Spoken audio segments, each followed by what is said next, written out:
Hi friends, welcome back to my channel. ಇವತ್ತಿನ ವಿಡಿಯೋದಲ್ಲಿ ಗರ್ಭಿಣಿ ಸ್ತ್ರೀಯರಿಗೆ ಮಗು ಚೆನ್ನಾಗಿ ಬೆಳಿಬೇಕು, ಚೆನ್ನಾಗಿ ಗ್ರೋತ್ ಆಗಬೇಕು, ಮತ್ತು ನಿಮಗೆ ಮೂಳೆಗಳು ಬಲ ಹೊಂದಬೇಕು, ಡೇ ಪೂರ್ತಿ ಎನರ್ಜಿಟಿಕ್ ಆಗಿರಬೇಕು. ನೆಕ್ಸ್ಟ್ ಎಲ್ಲ ಥರ ಬೆನಿಫಿಟ್ಟು ನನ್ನ ಮಗುಗೂ ಸಿಗಬೇಕು, ನನಗೂ ಸಿಗಬೇಕು.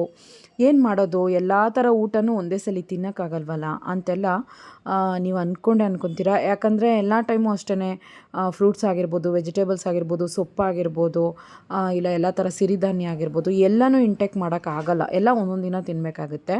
ಬಟ್ ನಾನು ಹೇಳುವಂತಹ ಈ ಒಂದು ಡ್ರಿಂಕನ್ನು ಮಾಡ್ಕೊಂಡು ಕುಡಿಯೋದ್ರಿಂದ ನಾನು ಹೇಳುವಂಥ ನಿಮಗೆ ಈ ಎಲ್ಲ ಬೆನಿಫಿಟ್ಸು ಸಿಗುತ್ತೆ. ಉದಾಹರಣೆಗೆ ಮಗುವಿನ ಆರ್ಗನ್ ಡೆವಲಪ್ಮೆಂಟ್ ಆಗಿರ್ಬೋದು, ರಕ್ತ ವೃದ್ಧಿ ಆಗಿರ್ಬೋದು, ಪ್ರೋಟೀನ್ ಆಗಿರ್ಬೋದು, ಮೆಗ್ನೀಷಿಯಮ್ ಆಗಿರ್ಬೋದು, ಎಲ್ಲ ಥರ ಪೊಟ್ಯಾಷಿಯಮ್ ಆಗಿರ್ಬೋದು, ಪ್ರತಿಯೊಂದು ನಿಮಗೆ ಇನ್ಕ್ಲೂಡ್ ಅವತ್ತಿನ ದಿನಕ್ಕೆ ಏನೇನು ಬೇಕೋ ಎಲ್ಲನೂ ಸಿಗುತ್ತೆ. ಕಂಪ್ಲೀಟಾಗಿ ವಿಡಿಯೋನ ನೋಡಿ ಕೇರ್ಫುಲ್ಲಾಗಿ ಕೇಳಿಸ್ಕೊಂಡು ಅದೇ ಥರನೇ ಮಾಡ್ಕೊಳ್ಳಿ. ಫಸ್ಟ್ ನೀವು ಹಿಂದಿನ ದಿನ ನೈಟ್ ಬೆಳಗ್ಗೆ ಮಾಡ್ಕೋತೀರಾ ಅಂತಂದಾಗ ಈ ಪ್ರೊಸೀಜರ್ ಫಾಲೋ ಮಾಡ್ಕೋಬೇಕು. ಒಂದು 2 ರಿಂದ 3 ವಾಲ್ನಟ್ಸು. ಸೊ ವಾಲ್ನಟ್ ತುಂಬಾ ಮುಖ್ಯ. ಇದು ಮಗುವಿನ ಬುದ್ಧಿ ಬೆಳವಣಿಗೆಗೆ, ನ್ಯೂರಾನ್ ಬೆಳವಣಿಗೆಗೆ ತುಂಬಾ ಸಹಾಯ ಮಾಡುತ್ತೆ. ಇದು ಒಂದು 3 ತಗೊಳ್ಳಿ. ನೆಕ್ಸ್ಟ್ ಬಾದಾಮ್ ಬೀಜ. ಬಾದಾಮ್ ಬೀಜ ನೀವು ಒಂದು 6 ರಿಂದ 8 ನಂಬರ್, ಒಬ್ಬರಿಗೆ 6 ರಿಂದ 8 ನಂಬರಷ್ಟು ತೊಗೋಬೋದು. ಇದನ್ನು ಅಷ್ಟೇ ತಗೊಳ್ಳಿ. ಇದನ್ನು ತೊಗೊಳ್ಳೋವಾಗ ಕೇರ್ಫುಲ್ಲಾಗಿ ಇದನ್ನು ಬೈ ಮಾಡಿ. ಯಾಕಂದರೆ ಕೆಲವೊಂದು ಲೋ ಕ್ವಾಲಿಟಿನೂ ಬರುತ್ತೆ, ತುಂಬ ಚಪ್ಪಟೆ ಆಕಾರದಲ್ಲಿರುತ್ತೆ, ತುಂಬ ಫ್ಲ್ಯಾಟಾಗಿರುತ್ತೆ. ಆ ಥರ ಎಲ್ಲ ಕಂಪ್ಲೀಟಾಗಿ ಗುಂಡಿಗೆ ಚೆನ್ನಾಗಿ ಕಂಪ್ಲೀಟಾಗಿ ಕೈಯಲ್ಲಿ ಹಿಡ್ಕೊಂಡಾಗ ನಿಮಗೆ ಚೆನ್ನಾಗಿ ಥಿಕ್ನೆಸ್ ಆಗಿರಬೇಕು. ಸೊ ಒಂದು ಫಸ್ಟ್ ಕ್ವಾಲಿಟಿ ಇರುವಂತಹ ಒಂದು ಬಾದಾಮನ್ನು ನೀವು ಪರ್ಚೇಸ್ ಮಾಡಿ. ಸೊ ಇದು ಹಿಂದಿನ ದಿನ ನೈಟೇ ಇವೆಲ್ಲ ಬೇಕಾಗುತ್ತೆ. ಸೊ ಎಲ್ಲನೂ ಒಂದು ಬಟ್ಲಿಗೆ ಹಾಕ್ಕೊಳ್ಳಿ. ಒಂದು 6 ರಿಂದ 7, 8 ಕೂಡ ತೊಗೋಬೋದು. Next pumpkin seeds. Pumpkin seeds ಅಂತ ಬಂದಾಗ ನಿಮಗೆ ಕುಂಬಳಕಾಯಿ ಬೀಜ ಹಸಿರು ಕಲರಲ್ಲೇ ಸಿಗುತ್ತೆ. ಇದು ನಿಮಗೆ ಆನ್ಲೈನಲ್ಲೂ ಅವೈಲೇಬಲ್ ಇದೆ, ಇಲ್ಲ ಅಂತಂದರೆ ನಿಮಗೆ ಫ್ಲಿಪ್ಕಾರ್ಟ್, ಅಮೆಝಾನ್, ಪ್ಯಾಂಟ್ರಿಯಲ್ಲಿ ನಿಮಗೆ ಸಿಗುತ್ತೆ, ಇಲ್ಲ ನಿಮಗೆ ಸೂಪರ್ ಮಾರ್ಕೆಟ್ಸಲ್ಲೂ ಅವೈಲೇಬಲ್ ಇದೆ. ಇದನ್ನು ತೆಗೆದಿಟ್ಕೊಳ್ಳಿ. ಇದು 1 ಸ್ಪೂನ್ 1.5 ಸ್ಪೂನ್ ಹಾಕ್ಕೋಬೋದು, ಏನು ತೊಂದರೆ ಇಲ್ಲ, ಧಾರಾಳವಾಗಿ ಹಾಕ್ಕೋಬೋದು. ಆ್ಯಂಡ್ ನೆಕ್ಸ್ಟ್ ಸೂರ್ಯಕಾಂತಿ ಬೀಜ. ಸನ್ಫ್ಲವರ್ ಸೀಡ್ಸ್ ನಿಮಗೆ ಎಷ್ಟು ಒಳ್ಳೆಯದಂದರೆ ಇದರಲ್ಲಿ ವೈಟಮಿನ್ ಡಿ ಧಾರಾಳವಾಗಿದೆ. ನಮಗೆ ವೈಟಮಿನ್ ಡಿ ತುಂಬ ಕಮ್ಮಿ ಊಟದಲ್ಲೇ ಸಿಗೋದು. ಮೊಟ್ಟೆಯ ಒಂದು ಹಳದಿ ಭಾಗ, ಹಾಲು, ಈ ಥರ. ಸೊ ಸೂರ್ಯಕಾಂತಿ ಬೀಜ ಕೂಡ ವೈಟಮಿನ್ ಡಿಗೆ ಉತ್ತಮವಾದಂಥ ಸೋರ್ಸು. ಸೊ ಇದನ್ನೂ ತಗೊಳ್ಳಿ. ಇದು ಒಂದು ಸ್ಪೂನಿಂದ 1.5 ಸ್ಪೂನಷ್ಟು ನೀವು ಇದು ಅಷ್ಟೇ ಸಮ ಪ್ರಮಾಣದಲ್ಲಿ. ಕುಂಬಳಕಾಯಿ ಬೀಜನೂ ಅಷ್ಟೇ, ಸೂರ್ಯಕಾಂತಿ ಬೀಜನೂ ಅಷ್ಟೇ ಸಮ ಪ್ರಮಾಣದಲ್ಲಿ ತೊಗೊಳ್ಳಿ. 1 ರಿಂದ 1.5 ಸ್ಪೂನಷ್ಟು ಇದನ್ನು ತೊಗೋಬೋದು. ಸೊ ಇದರಲ್ಲಿ ಎಣ್ಣೆಯ ಅಂಶ ಚೆನ್ನಾಗಿದೆ, ನಿಮಗೆ ವೈಟಮಿನ್ ಡಿ ಮತ್ತು ಇದರಲ್ಲಿ ಹೇರಳವಾದಂಥ ಮಿನರಲ್ಸ್ ಸಿಗುತ್ತೆ. ಸೊ ಹೇಳ್ತಾ ಹೋಗ್ಬೋದು, ಬಟ್ ಹೆಲ್ದಿ ಆದಂತಹ ಒಂದು ಸೀಡ್ಸ್ ಇವು. ನೆಕ್ಸ್ಟ್ ಹತ್ತಿ ಹಣ್ಣು. ಹತ್ತಿ ಹಣ್ಣು ನಮಗೆ ಯಾವ ಕಾರಣಕ್ಕೂ ಅಷ್ಟೇ ನಮಗಿದು ಫ್ರೆಶ್ ಆಗಿ ಎಲ್ಲ ಕಡೆನೂ ಸಿಗಲ್ಲ.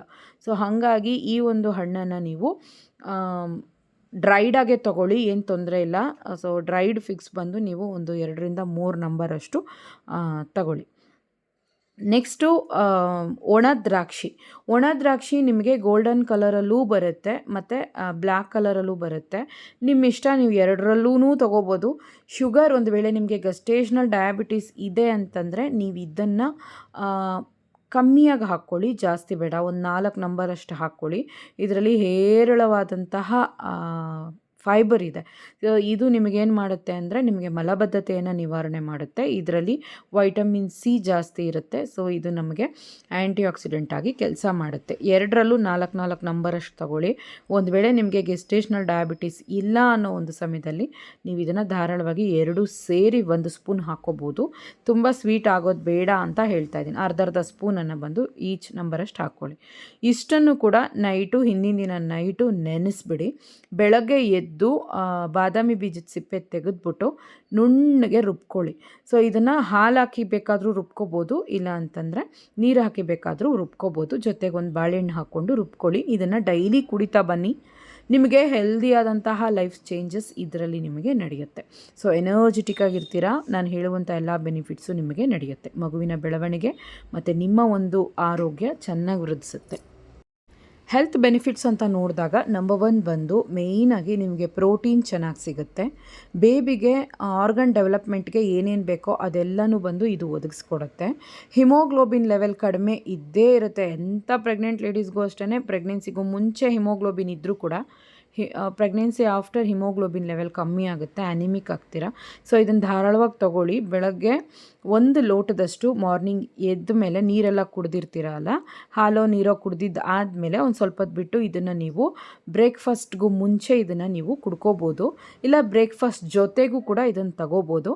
ಇದನ್ನು ತಗೊಂಡಾಗ ಹೆವಿಯಾದಂಥ ಬ್ರೇಕ್ಫಾಸ್ಟ್ ಮಾಡಬೇಡಿ, ಕಮ್ಮಿಯಾದಂಥ ಬ್ರೇಕ್ಫಾಸ್ಟೇ ಮಾಡ್ಕೊಳ್ಳಿ. ಹೊಟ್ಟೆ ಹಸಿಯೆಲ್ಲ ನಿಮಗೇನು ಅಷ್ಟು ಆಗಲ್ಲ. ಮತ್ತು ಇದರಿಂದ ರಕ್ತ ಜಾಸ್ತಿ ಆಗುತ್ತೆ, ಎನರ್ಜೆಟಿಕ್ಕಾಗಿ ಫೀಲ್ ಆಗುತ್ತೆ, ಸುಸ್ತು ಕಡಿಮೆ ಆಗುತ್ತೆ. ನಿಮ್ಗೆ ಇದ್ರದ್ದು ಬೆನಿಫಿಟ್ ಎಲ್ಲ 1 ವೀಕಲ್ಲಿ ಒಳ್ಳೆ ಬೆನಿಫಿಟ್ ಇದರಲ್ಲಿ ನಿಮಗೆ ಗೊತ್ತಾಗುತ್ತೆ. ಚೇಂಜಸ್ಸು, ಸ್ಕಿನ್ ಕೂಡ ಚೆನ್ನಾಗಿರುತ್ತೆ. ದ್ರಾಕ್ಷಿ ಎಲ್ಲ ಹಾಕಿರ್ತೀರಲ್ಲ, ಸ್ಕಿನ್ ಗ್ಲೋಯಿಂಗ್ ಇರುತ್ತೆ, ನಿಮಗೆ ಹೈಡ್ರೇಟಾಗಿ ಫೀಲ್ ಆಗ್ತೀರಾ. ತುಂಬ ಹೊಟ್ಟೆ ಹಸಿ ಆಗೋದು, ಅದು ಇದು ತಿನ್ನಬೇಕು ಅಂತೆಲ್ಲ ಅನಿಸಲ್ಲ. ಬಾಡಿ ವೆಯ್ಟ್ ಆಗೋದಕ್ಕೆ ನಾವು ಜಂಕ್ ಅದು ಇದು ಹೊಟ್ಟೆ ಹಸಿ ಆದಾಗ ಏನಾಗುತ್ತೆ ಅಂದರೆ ಜಂಕ್ ಎಲ್ಲ ತಿಂದ್ಬಿಡ್ತೀವಿ ಪ್ರೆಗ್ನೆನ್ಸಿಯಲ್ಲಿ. ಸೊ ಅದನ್ನೆಲ್ಲ ಇದು ಬಂದು ನಿಮಗೆ ಕಡಿಮೆ ಮಾಡುತ್ತೆ. ಅದು ಇದು ತಿನ್ನಬೇಕು ಅಂತೆಲ್ಲ ನಿಮ್ಗೆ ಅನಿಸಲ್ಲ. ಆದಂಗೆ ಫೀಲ್ ಆಗುತ್ತೆ. ಮಧ್ಯಾಹ್ನಕ್ಕೆ ಹೊಟ್ಟೆ ಹಸಿ ಆಗುತ್ತೆ, ಹೊಟ್ಟೆ ತುಂಬ ಊಟ ಮಾಡ್ಕೊಳ್ಳಿ. ಇದು ತುಂಬಾ ಒಳ್ಳೆಯದು. ಯಾವುದೇ ರೀತಿ ಸೈಡ್ ಎಫೆಕ್ಟ್ ಆಗೋದಿಲ್ಲ. 100% ನಂಬೋದು. ಇದನ್ನು ನೀವು ದಿನ ಬಿಟ್ಟು ದಿನಾನೂ ಮಾಡಿ, ಇಲ್ಲ ದಿನಾನೂ ಮಾಡಿ, ದಿನ ಬಿಟ್ಟು ದಿನ ಮಾಡಿದ್ರೂ ನಡೆಯುತ್ತೆ. ಓಕೆ ಫ್ರೆಂಡ್ಸ್, ಟೇಕ್ ಕೇರ್, ಬಾಯ್.